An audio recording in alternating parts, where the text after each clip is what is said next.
Night at Albany-Saratoga Speedway, cold, wet, overcast night. Pete, how does that affect you getting ready for tonight? I don't think anyone likes like the waiting part, right? Like you're sitting around, like, come on, are we racing? We're not racing, but Lyle's pretty good with the track, and it seems like sometimes when it rains, he's got it sealed up, and it ends up being drier than what it would be on a normal night anyway. So I don't think it's going to change a lot out there, but we'll just, like any night, we kind of take it as it comes. Opening night, we're all trying to just feel out what we got anyway, so we'll just approach it like we normally do and see what happens. You had one win here last year. What's it going to take to get more wins here this year?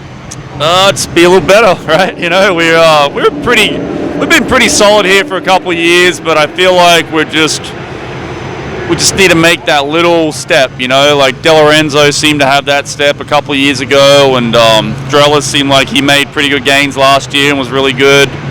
And I feel like we're kind of like just nipping at their heels, but we're not quite there with them on a weekly basis. So just got to get something a little bit better figured out, and if we can do that, then we'll be up front.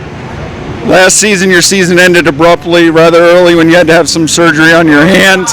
How did that affect you mentally, not being able to race? I think I rode the whole roller coaster of everything. It was first kind of was, shocked, pissed off, sad. Then you kind of get over it. You're like, all right, well, can't change it now, right? So you just gotta do what you can do, let it heal up. And I didn't want to make the mistake of trying to come back too soon, too.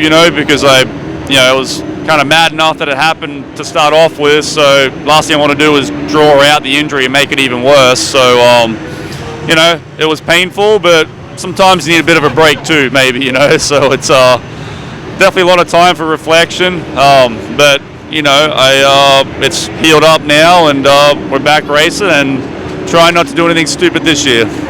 What is your schedule plans for 2024?